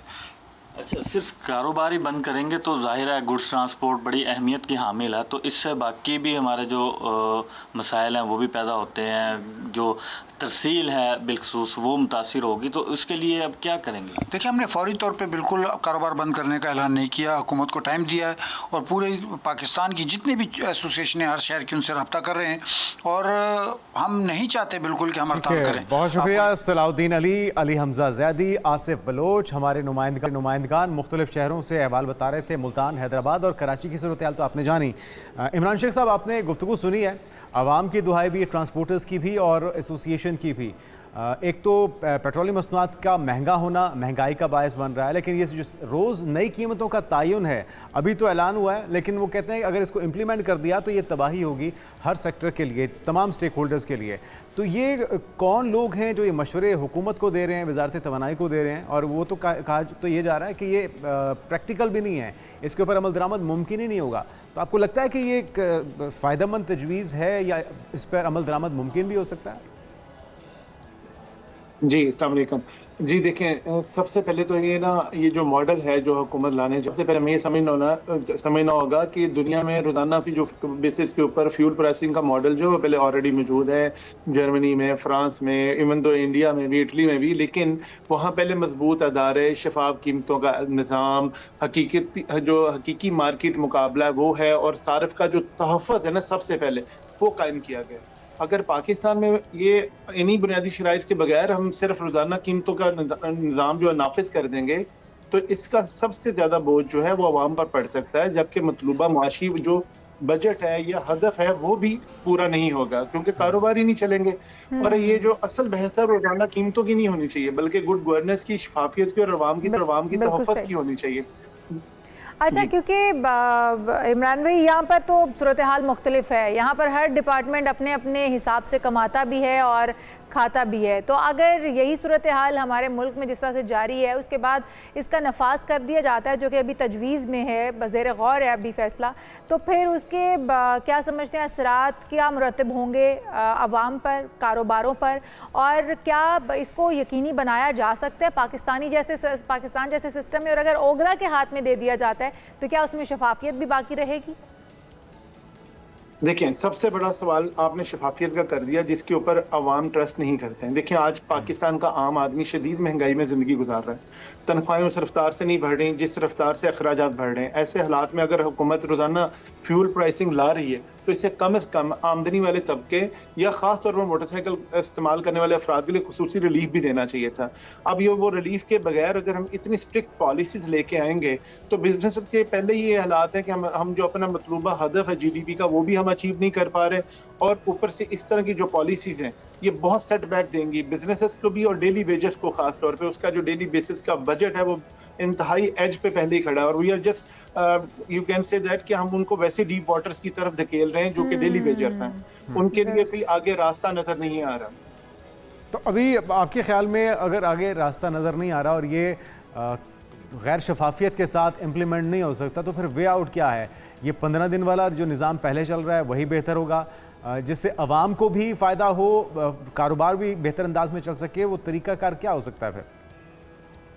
देखिए, जो स्टेबिलिटी है ना, वो स्टेबिलिटी एटलीस्ट 2 वीक्स के साथ एटलीस्ट ट्रांसपोर्टर के जहन में, बिजनेस वाले के जहन में तो थी ना कि मेरा 15 दिन का बजट है, मैं 15 दिन बाद अपनी प्राइसेस सेट कर सकता हूँ। अभी वो डेली बेसिस पे प्राइसेस सेट नहीं कर सकते। जैसे अभी आपने एक भाई को हैदराबाद से लाइन पे लिया था, अभी वो बता रहे थे कि अगर उनकी गाड़ी लाहौर की तरफ आ रही तो वापसी पे क्या प्राइस होगी, वो कैसे डिसाइड करेंगे कि वापसी पर पैसेंजर से उन्होंने क्या किराया लेना है। तो ये एक इंस्टेबिलिटी, अनसर्टेनिटी की एक सिचुएशन है जिसमें सारी आवाम को घुसा दिया जाएगा, जिससे बहुत ही ज्यादा डिस्ट्रस्ट की सिचुएशन कायम होगी। और देखें, प्राइस जो है, अभी फ्यूल प्राइस बढ़ नहीं रहा होता और ताजर जो है वो पहले ही प्राइस फिक्स कर देता है, जो उससे उसके एक्सपेक्टेशन के मुताबिक होती है वो बढ़ा देता है। जब प्राइस बढ़ जाती है तो नीचे लाना उस तरह से, तो अगर प्राइस एक दिन में बढ़ी है फ्यूल की, अगर अगले दिन कम हुई तो आपको लगता है कि दुकानदार भी वो प्राइस कम करेगा उसी दिन? बिल्कुल नहीं हो पाएगी। बिल्कुल सही कह रहे हैं आप। अच्छा इमरान भाई, इसके ऊपर अभी तक तो हुकूमत के साथ किसी किस्म की कोई नेगोशिएशन नहीं हुई है। हुकूमत इस फैसले को इम्प्लीमेंट करने जा रही है और यही इरादा भी हुकूमत का। स्टेक होल्डर्स को भी एतमाद में नहीं लिया गया, और जो गुड ट्रांसपोर्टर्स हैं वो इस वक्त एहतजाज की कॉल दे रहे हैं। वो कहते हैं कि अगर इस फैसले को रिवर्स नहीं किया गया, इस पर नजरसानी नहीं की गई, तो हमारे पास एक ही ऑप्शन बचती है कि हम हड़ताल पर चले जाएं। पेट्रोल पंप मालिकान भी यही कह रहे हैं। बिल्कुल, उसके बाद तो पूरा पहिया जाम हो जाएगा। उसके बाद तो तमाम अशिया की शहरों के अंदर भी किल्लत हो जाएगी और चीज़ें गलना सड़ना शुरू हो जाएंगी। तो उससे पहले आप समझते हैं कि स्टेक होल्डर्स को लूप में लेना ज़रूरी है, और क्या इसके कोई बीच की भी कोई तजवीज़ है जो कि जिस पर अमल पैरा हुआ जा सकता है? देखिए, टू द पॉइंट क्वेश्चन है, मुझे इसके लिए सिर्फ आपने 60 सेकंड देने हैं, तो मैं इसे एक्सप्लेन करना चाह रहा हूँ। लेकिन जितनी भी दुनिया में पॉलिसीज या रूल्स बनाए जाते हैं, वो पॉलिसीज और रूल्स हमेशा best interest of the nation में बनाए जाते हैं। नेशन एक प्रॉब्लम लेके आती है, रियासत उसका मसला हल करने के लिए एक लॉ को डेवलप करती है। इसकी बेस्ट एग्जांपल है हज़रत उमर फारूक ने देखा कहत है, तो उन्होंने इवन दो कि चोरी पर सजा जो है वो भी, उसमें भी नरमी कर दी। हम देखते हैं कि एक शख्स से पूछा जाता है, कवानीन में कैसे बता रहा हूँ कैसे बनते हैं, कि एक शख्स से कहा जाता है कि तुम राइट हैंड से खाना खाओ, वो कह रहा मैं खा नहीं सकता। तो हज़रत उमर फारूक कहते हैं क्यों नहीं, क्यों, मेरा हाथ जो है उस जंग में ज़ाया हो गया था या काम आ गया था। तो आप इमेजिन करें कि उसी वक्त एक कानून डेवलप किया जाता है कि जो भी जंग में कोई इंसान हैंडीकैप हो जाता है तो उसकी फैमिली को एक बजट, एक वजीफा दिया जाएगा। रातों को गश्त करके ही देखा जा रहा है कि घरों के हालात क्या हैं, ताकि उसके मुताबिक पॉलिसीज बनाई जाए। अगर आपका लेटर या आपका मैसेज से तरसील नहीं हो रहा तो डाक खाना बनाया गया। अगर आपके इलाके में चोरियां ये प्रॉब्लम होने लग गई हैं तो पुलिस का निज़ाम बनाया गया, बैरक्स बनाई गई। ये सारी policies should be prepared in the best interest of the nation। अब जो नेशन है वो बिल्कुल एक राइट साइड पे खड़ी है और जो पॉलिसीज है वो बिल्कुल उसके all the way other side पे, लेफ्ट साइड पे खड़े हैं। इनमें कोई इम्तियाज नहीं है और इनमें कोई जो है इक्विवेलेंट जो है डिस्कशन नहीं की जा रही, जिसकी वजह से ये स्ट्राइक्स या ओवरऑल जो आपने भी बताया वो प्रॉब्लम्स को ऑलरेडी फेस करना शुरू भी कर दिया लोगों ने, कि वो लोगों ने पहले चीज़ें ज़्यादा मंगवानी शुरू की हैं। जब पहले मंगवाएंगे तो वो ज़ख़ीरा अंदोज़ी की तरफ चले जाएंगे, जब ज़ख़ीरा अंदोज़ी की तरफ जाएंगे तो ऑब्वियसली प्राइसेस और इंक्रीज हो जाएंगे। तो यहाँ पे तो इंडिविजुअल्स को फ़ायदा पहुँचाया जाता है हमेशा। आपने पड़ोसी मुल्क की भी बात की और यूरोपियन ममालिक का भी आपने मिसाल दी। वहाँ पे क्या चीज़ें पहले की गई थी ये निज़ाम राइज करने से पहले, ताकि शायद इनको भी ख्याल आ जाए? सबसे पहले अदारे मजबूत किए गए, शफाफियत लाएगी। मैं एक छोटी सी एग्जांपल आपको कोट करता हूँ कि हाउस बिल्डिंग फाइनेंस के हवाले से या हाउस डेवलपमेंट बोर्ड के हवाले से सिंगापुर में एक अदारा कायम किया जाता है, लेकिन उससे पहले उस अदारे को मुस्तहकम किया गया और पूरी आवाम के लिए उसे ओपन कर दिया। इसका फ़ायदा क्या हुआ कि आज पूरी दुनिया में 90% लोग जो सिंगापुर में रहते हैं वो अपने घर के मालिक हैं। अब ये मुझे बताएं, क्या ये पॉसिबल है कि एक मुल्क के 90% लोग अपने घर के मालिक बन जाएं? वो तभी बनेंगे जब वहाँ पे शफाफियत होगी और कंज्यूमर के राइट्स सिक्योर होंगे। पाकिस्तान में कंज्यूमर के राइट्स सिक्योर नहीं है, शफाफियत नहीं है, दायरे मजबूत नहीं है। अब तो इस वजह से हम अब जो कंज्यूमर है, जो एंड यूजर है, हम उसको किसी तरह का फायदा पहुंचाने में नाकाम रहे हैं पूरी तरह। बिल्कुल सही। तो पॉलिसीज़ पर गौर करना होगा। पॉलिसीज़ को आवाम के लिए बनाया जाता है, ना कि आवाम के अगेंस्ट बनाया जाता है। और जब शफाफियत भी लाई जाएगी, पॉलिसीज़ पर भी गौर किया जाएगा, तो फिर बेहतरी भी आएगी और आवाम को उसके फ़वाइद भी मिलेंगे। बहुत शुक्रिया। हमारे साथ मोहम्मद इमरान शेख मौजूद थे, माहिर मईशत। और हम ये हैं कि हमारी गवर्नमेंट को, हमारे उन सेक्टर्स को जिनमें गुंजाइश है बेहतरी की, उनको कुछ फ़र्क पड़ेगा इस सेगमेंट से और हमारी इस गुफ्तगू से। जी हाँ, एक ब्रेक लेते हैं। ब्रेक के बाद कुछ बात कर लेंगे मौसम की, क्या तब्दीली होने जा रही है। एक ब्रेक के बाद स्टे विद अस। एक बार फिर से आपको खुशामदीद कहेंगे नाज़रीन, और अभी आपको बताएं कि पंजाब डिज़ास्टर मैनेजमेंट अथॉरिटी ने आज से 24 जुलाई के दौरान दरियाए चनाब, जेहलम, रावी और उनसे जो मुल्हिका नदी नाले हैं उनमें सैलाब का अलर्ट जारी कर दिया है। और PDMA के मुताबिक दरियाए चनाब में इमराला के मकाम पर निचले से ऊंचे दर्जे के सैलाब, जबकि रावी, बसंतर और डिग और एक जो पलखू है, फिर भिंबर है, ये इन सारे नालों में अंदर भी तोगयानी का खदशा है जुनैद। बिल्कुल। और डेरा गाजी खान का रोद कोहियों में फ्लैश फ्लडिंग और लाहौर, गुजरांवाला, सियालकोट, सरगोदा, ओकाड़ा, साहिवाल, बहावलनगर, रावलपिंडी डिवीजन में अर्बन फ्लडिंग की वार्निंग भी जारी कर दी गई है। मजीद कहाँ पे क्या क्या वार्निंग्स हैं ये हम जानेंगे डॉक्टर ज़हीर बाबर से, चीफ मेट्रोलॉजिस्ट हमारे साथ मौजूद हैं। डॉक्टर साहब कहेंगे, पाकिस्तान मॉर्निंग में कहा जा रहा है कि 20 से 24 के दौरान एक बार फिर से ये शदीद सूरत हाल बर्पा हो सकती है पाकिस्तान भर में। किन इलाकों में कितना खदशा है और किन नदी नालों में तोगयानी या फिर उनके ओवरफ्लो होने के खदशात भी मौजूद हैं? देखिए, बिल्कुल हम इस वक्त मानसून के एक्टिव फेज से गुजर रहे हैं और ये जो मानसून है वो जुलाई के एंड में जो है वो काफ़ी एक्टिव है इस वक्त, जिसमें पंजाब के ज़्यादातर इलाके शामिल हैं, खैर पख्तूनख्वा के ज़्यादातर इलाके हैं, कश्मीर के इलाके हैं। इन इलाकों में ऑन एंड ऑफ रेन का सिलसिला जो है वो जारी है। मानसून रेनफॉल्स जो हैं वो एक तरह से लाइफलाइन है पाकिस्तान के लिए वाटर रिसोर्सेज के हवाले से, जिसमें हमारे पास जो डैम्स हैं वो रिचार्ज होते हैं, सब सरफेस वाटर जो है उसमें बेहतरी आती है और इरिगेशन के लिए और आपाशी के लिए जो है वो पानी जो है वो मुहैया होता है। लेकिन उसके साथ अनफॉर्चुनेटली कुछ एक्सट्रीम वेदर इवेंट्स भी वाबस्ता हैं, जैसे कि पहाड़ी इलाकों में फ्लैश फ्लडिंग है, लैंडस्लाइड्स हैं, अगर दरियाओं में जिस तरह अभी आपने जिक्र किया है कि रिवर फ्लोज जो हैं वो ज़्यादा हो जाने के चांसेस हैं, तो जो हमारे ईस्टर्न रिवर्स हैं, ख़ासतौर पे चनाब है, रावी है, उनके जो मुल्हिका नदी नाले हैं उनमें जो है वाटर फ्लोज जो है वो ज़्यादा हो जाएंगे, और जिसमें फ्लोज की बढ़ने की वजह से जो इर्द गिर्द के लोग हैं उनको चाहिए कि वो हिफाजती इक़दाम ज़रूर लें, ख़ासतौर पे जब मानसून शुरू होने वाला होता है और जब मानसून सिस्टम वेदर सिस्टम से हम गुजर रहे होते हैं, तो उस दौरान जो है वो इन नदी नालों में जो है वो तोयानी का खदशा जो है वो बाहर तौर पे जो है वो मौजूद रहता है। तो इस वेदर स्पेल में जो कि 24 तक रहेगा, इसमें भी जो हमारे ईस्टर्न रिवर्स के जो फीडिंग नलाज हैं उनमें ख़ास तौर पे, इसी तरह चनाब में, जेहलम रिवर में, अपस्ट्रीम ऑफ मंगला, इन इलाकों में जो है वो फ्लोज जो हैं वो बढ़ जाएंगे। और इसके साथ साथ जो हमारे मेन सिटी सेंटर्स हैं जिसमें लाहौर है, रावलपिंडी है, गुजरांवाला है, इन इलाकों में जो शॉर्ट टर्म ऑफ पीरियड में हैवी रेनफॉल्स जब होंगी तो उसमें जो अर्बन फ्लडिंग के चांसेस जो हैं उनको भी इग्नोर नहीं किया जा सकता। बिल्कुल सही। अच्छा, ये भी बताइएगा ज़हीर बाबर साहब कि हमने देखा है कि बारिशों के लिए पहले से गवर्नमेंट ने, पंजाब गवर्नमेंट ने काफ़ी इकदाम भी किए हैं। अंडरग्राउंड वाटर टैंकर्स बनाए गए हैं जो कि पानी को अपने अंदर काफ़ी ज़्यादा कैपेसिटी रखते हैं अपने अंदर एब्जॉर्ब करने की। उनसे कितना फ़ायदा हासिल हो पाएगा इस बार, इस सीज़न के अंदर, क्योंकि ये तो पेशगी इकदाम हैं जो कि किए गए हैं। और फिर जिस तरह आप बता रहे हैं कि लाहौर और गिरदोनवा में भी बारिशें होंगी, आज से आगाज़ हो जाएगा, कितनी हैवी बारिश हो सकती है? रावलपिंडी, इस्लामाबाद और उसके गिरदोनवा में तो रात गए से बारिश का सिलसिला जो है वो जारी है। इसी तरह जो मरी है उसके सराउंडिंग एरियाज़ में अच्छी रेनफॉल्स जो हैं वो हो रही हैं। इसी तरह कश्मीर के ज़्यादातर इलाके हैं इनमें बारिशों का सिलसिला जो है वो जारी है। तो ये ऑन एंड ऑफ रेंज जो है वो दीगर हिस्सों में, पंजाब के दीगर हिस्सों तक भी फैल जाएंगी। लाहौर में भी चांसेस इसके रेनफॉल के हैं आज से। तो ये सिलसिला जो है 24 तक जो है वो ऑन एंड ऑफ जारी रहेगा। इसके साथ साथ गवर्नमेंट ने जो पॉजिटिव स्टेप्स लिए हैं, बहरहाल उनका बहुत इम्पैक्ट आता है, ख़ास तौर पे अर्बन फ्लडिंग के हवाले से, वाटर स्टोरेज के हवाले से, वाटर रिचार्ज के हवाले से, तो ये पॉजिटिव इम्पैक्ट्स हैं। लेकिन उसके साथ साथ जो लो लाइंग एरियाज़ हैं उनमें जो शॉर्ट पीरियड ऑफ टाइम में हैवी रेनफॉल हो जाए तो उसको भी हम नज़रअंदाज जो है वो नहीं कर सकते। इसमें आम शहरियों को भी जो है वो प्रिकॉशनरी मेजर्स लेने की ज़रूरत है कि वो अपने ख़ास तौर पे जब हैवी रेनफॉल हो रही हो, बारिश की फोरकास्ट हो, तो वो जो गैर ज़रूरी सफ़र से जो है वो इज्तनाब बरता जाए। अच्छा डॉक्टर साहब, पिछले साल भी हमने देखा कि क्लाउड बस्ट से काफ़ी ज़्यादा नुकसान हुआ, तो क्या उसे फोरकास्ट करना पॉसिबल होता है? वेदर फोरकास्ट सिस्टम के अंदर उसे देखा जा सकता है, आवाम को बर वक्त मुतला किया जा सकता है, या ऐसा मुमकिन नहीं होता? और कहाँ कहाँ पे इसके खदशात होंगे, उसके लिए हमारी तैयारी कैसी है? देखें, जो एक ये तो मेट्रोलॉजिकल टर्म है जिसको आप यूज़ कर रहे होते हैं, और वो मेरा ख्याल है वो हमारे मीडिया में बहुत लूजली जो है वो ये मेट्रोलॉजिकल टर्म यूज़ होती है।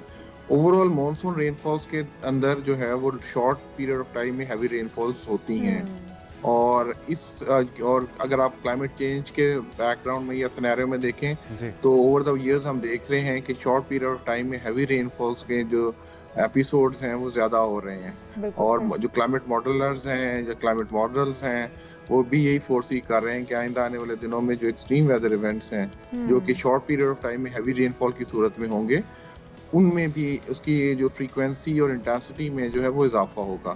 तो हमें ना सिर्फ मानसून में बल्कि आइंदा आने वाले मानसून में इस चीज़ के लिए तैयार रहना चाहिए कि जो एक्सट्रीम वेदर इवेंट्स हैं वो शायद एक नया क्लाइमेट नॉर्मल्स के तौर पे हमारे सामने आए। ठीक है। अच्छा ज़हीर बाबर से ये भी बताइएगा कि जो आज स्पेल शुरू होगा 24 तक ये जाएगा, नेक्स्ट स्पेल कब मुतवक्के है और वो कितना लंबा चल सकता है? और इस बार बारिशों की फोरकास्ट की जा रही थी कि बहुत कम, पिछले साल से कम बारिशें होंगी, आप क्या कहते हैं इस हवाले से?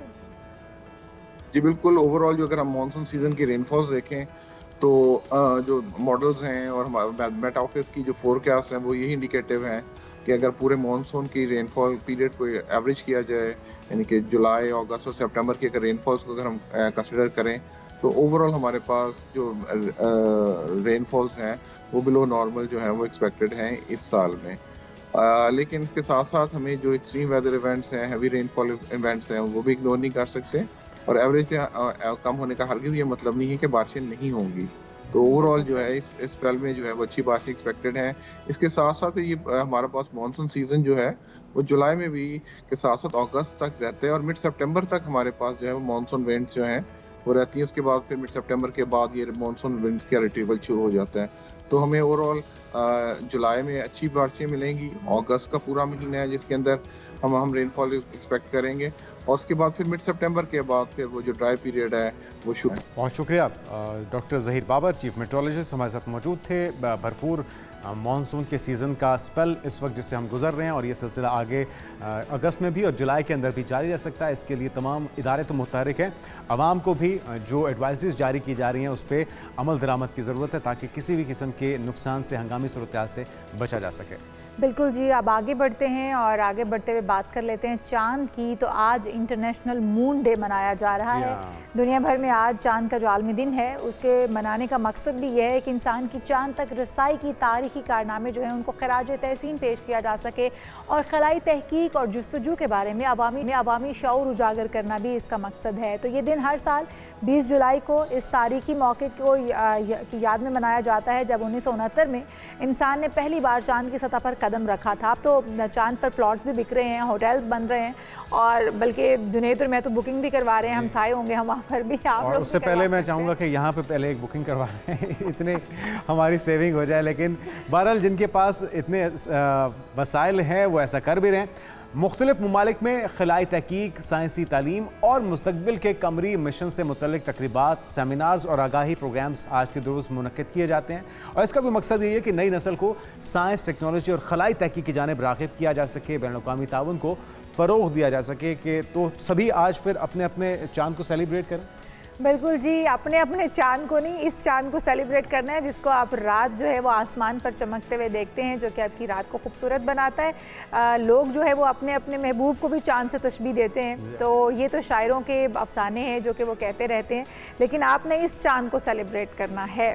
एक तो ब्रेक ले जनाब लेते हैं। बिल्कुल यहाँ पर एक ब्रेक शामिल करते हैं, आप कहीं मत जाइएगा, दीगर हम इश्यूज होंगे हमारे साथ रहिए। से विदा। नाज़रीन वेलकम बैक। और आज शतरंज का आलमी दिन है। जो शतरंज खेलने वाले हैं उसे क्रेजी एक स्पोर्ट्स के तौर पे खेला जाता है, कई कई घंटे उसके ऊपर सर्व किए जाते हैं। आज 20 जुलाई को दुनिया भर में इसे मनाया जाता है। इसका मकसद शतरंज जैसे कदीम जहानत पर मबनी खेल को फ़रोग़ देना है और इसकी तालीमी और जहनी अफादियत को भी उजागर करना है, ताकि हर उम्र के अफराद इसके बारे में जान सकें, इसके बारे में उनके तजस्सुस दूर हो और उसके तरफ राग़िब भी हो सकें। बिल्कुल, और आपको पता है कि ये आपकी जहन साजी भी करती है, फ़ैसला साजी की महारत भी इसमें मौजूद होती है, क्योंकि आपने एक के बाद एक अपनी चाल चलनी होती है। आपने अगला अपना कौन सा प्यादा आप सामने लाएंगे, कौन सा मोहरा आप सामने लाएंगे, ये भी आपको सीखना होता है। तो ये एक किस्म की आपकी सलाहियतों को उजागर करने के लिए भी है। और बहुत सारी फैमिलीज़ तो अपने बच्चों को ये शतरंज जो है वो खेलने का तरीका बताती हैं और सिखाती हैं। और शतरंज के मुकाबले में तरबियती और वर्कशॉप्स भी होती हैं, ऑनलाइन टूर्नामेंट्स भी इसके होते हैं, आगाही तकरीबात मुनक़िद की जाती हैं इस हवाले से, ताकि इस खेल को मज़ीद मकबूल बनाया जा सके और नई नस्ल के अंदर इसका फ़रोग़ पैदा किया जा सके और इसकी हौसला अफजाई की जा सके। लेकिन बहुत सारे लोग जो है वो शतरंज नहीं खेल पाते, लोग उसको समझते ही नहीं हैं। तो उनके लिए भी आज का दिन, ताकि वो उस चीज़ से रग़बत पैदा कर सकें, उस चीज़ को सीख पाएँ। तो जनाब एक तो होती है चेस की चाल जो अभी हम बात कर रहे थे, और एक चाल होती है सितारों की चाल। तो क्यों ना फिर सितारों की चाल के बारे में की चाल की तरफ आते हैं। और हमारे देखने वाले बहुत शिद्दत से वेट भी कर रहे होते हैं मंडे का। उनसा शाह हमारे साथ मौजूद हैं, उनसा आपको वेलकम कहेंगे। गुड मॉर्निंग, सुबह खैर, कैसी हैं आप और कैसा गुजरने वाला है हमारे देखने वालों का ये हफ्ता?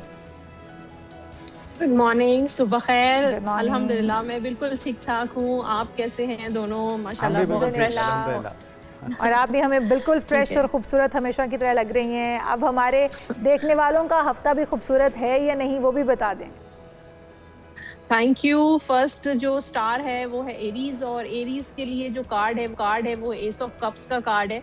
और एस ऑफ कप्स बताता है कि इस हफ्ते आपकी कोई न्यू बिगनिंग होने वाली है, स्पेशली रिलेशनशिप में, रोमांस में, दोस्ती में, लव में और रिश्तेदारी में। कोई नया रिश्ता बन सकता है, किसी के साथ कोई नया दोस्त बन सकता है। शादी के बहुत अच्छे एरीज वालों के चांसेस हैं। ये हफ्ता आपका फैमिली के साथ टाइम आपका गुजरेगा और कहीं पिकनिक पे जा सकते हैं, कोई इवेंट में, किसी तकरीब में शिरकत कर सकते हैं। तो ये हफ्ता एक बड़ा एक फैमिली ओरिएंटेड रहेगा। रिश्तेदारों में कोई शादी में शिरकत कर सकते हैं, या आपकी अपनी शादी, इंगेजमेंट वगैरह भी हो सकती है। फिर टॉरस की बात करते हैं। टॉरस वालों के लिए जो कार्ड है वो 9 ऑफ वॉन्ड्स का कार्ड है। ये कार्ड जो वैसे बहुत पॉजिटिव है, लेकिन थोड़े बहुत कामों में डिलेज हो सकते हैं, जैसे कोई नौकरी की तलाश कर रहे हैं आप, या शादी को लेकर वेट हो सकता है। पैसे अगर आपके कहीं फंसे हुए हैं तो थोड़ा इंतज़ार करें, पेशेंस रखें, और हो सकता है कि जो आप एक्सपेक्ट कर रहे हैं कि इस हफ्ते वो चीज़ हो जाएगी, तो हो सकता है कुछ दिन के बाद उस डेट पे वो काम ना हो सके, बल्कि थोड़ा सा आगे डिले हो जाए आपका काम। जैसे ट्रैवल पे अगर आपको जाना है तो ट्रैवल डिले हो गया, किसी इंटरव्यू पे जाना है तो इंटरव्यू डिले हो गया। फिर जेमिनाई की बात करते हैं। जेमिनाई वालों के लिए 7 का कार्ड है, 7 ऑफ सोर्ड का। तो जेमिनाई वालों के लिए जो गाइडेंस है वो ये है कि अपनी पर्सनल बातें या जो भी आपके फ्यूचर प्लान्स होते हैं या फ्यूचर के जो गोल्स होते हैं उनको आप हर जगह शेयर मत करें, वरना आपका काम नहीं होगा। अगर आप सफ़र पे जाना चाहते हैं, या कोई एजुकेशन से रिलेटेड कोई आपका प्लान है, या बिजनेस से रिलेटेड, फाइनेंसेस, इन्वेस्टमेंट, या कोई प्रॉपर्टी ले रहे हैं, अपना घर मकान ले रहे हैं, कोई भी ऐसा प्लान है, शादी के हवाले से कोई प्लान है, तो थोड़ा सीक्रेटिव होना आपको चाहिए। फिर कैंसर की बात करते हैं। गुड न्यूज़ नज़र आ रही है, खुशखबरी मिल सकती है, औलाद की खुशखबरी हो सकती है, शादी से रिलेटेड खुशखबरी हो सकती है, लेकिन स्पेशली यहाँ पे करियर या प्रोफेशन से रिलेटेड कोई गुड न्यूज़ मिल सकती है। फाइनेंशियल गुड न्यूज़ मिल सकती है, कहीं पैसा फंसा हुआ है तो वहाँ से आपको मिल जाएगा। जॉब को इंटरव्यू हो सकता है आपका, या नौकरी से रिलेटेड कोई प्रमोशन की खुशखबरी आपको मिल सकती है। फिर लियो की बात करते हैं। लियो वालों के लिए बहुत अच्छा कार्ड है, हेरोफिन ब्लेसिंग्स का कार्ड है। आपकी दुआएं कबूल हो रही हैं और घर में बरकत, आपके काम में बरकत, आपके पैसे में बरकत नजर आ रही है। लियोज वालों के लिए कॉन्ट्रैक्ट हो सकता है कहीं पे, शादी का ये कार्ड है कि कहीं कमिटमेंट आपकी हो सकती है, एंगेजमेंट हो सकती वैसे, है। तो उनसा हमने देखा कि सफ़र के महीने में नॉर्मली तो लोग खरीदो फरोख्त से इज्तनाब बरतते हैं, लेकिन अगर लियो वाले कुछ खरीदें नई गाड़ी खरीदें या कोई कहीं इन्वेस्ट करें तो कैसा रहेगा उनके लिए? बहुत अच्छा कार्ड है, थोड़ा लियो डिसाइसिव नजर आ रहा है, डबल माइंडेड बहुत इस वक्त लग रहा है कि ले ना लें, खरीदो फरोख्त करें या नहीं करें। लेकिन अगर आप करेंगे तो उसमें कोई बुराई नहीं है, बिल्कुल कर सकते हैं।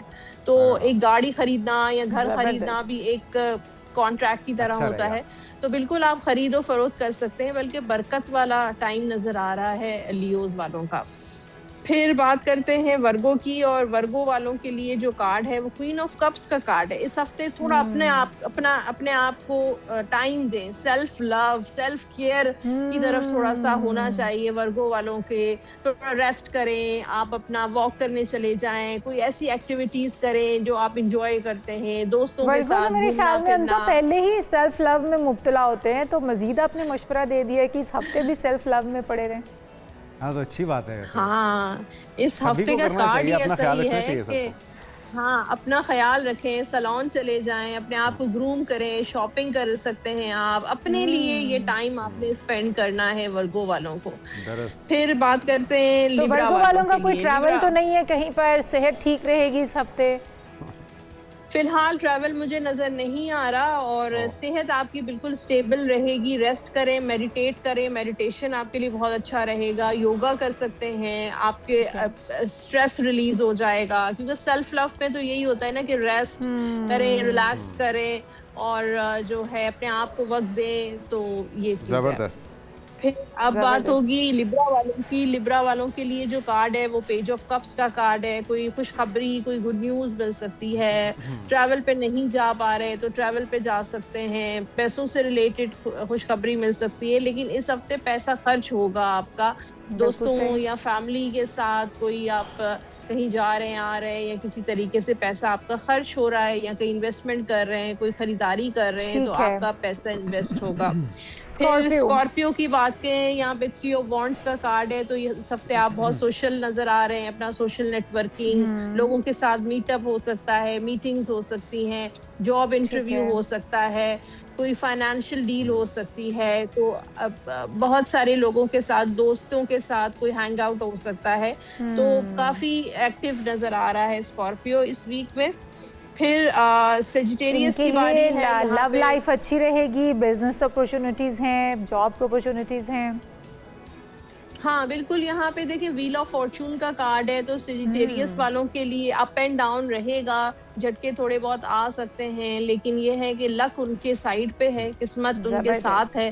तो अगर ट्रैवल करना चाहें, बिजनेस करना चाहें, कोई प्रॉपर्टी लेना चाहें, कहीं इन्वेस्टमेंट करना चाहें, तो ये टाइम उनके लिए गुड लक का टाइम है, खुशकिस्मती का टाइम है।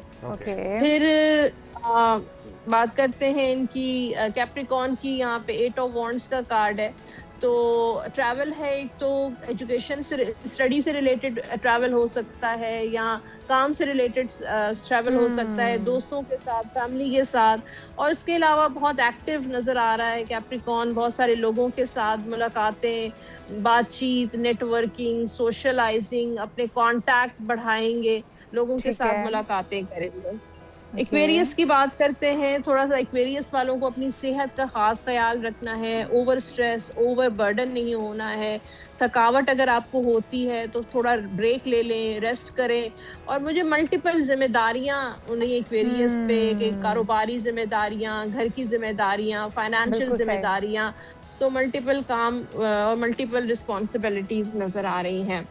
अब पाइसेस की बात करते हैं। पाइसेस वालों के लिए जो कार्ड है, चैरियट का कार्ड है। यहाँ अगेन यहाँ पे फिर ट्रैवल का कार्ड है।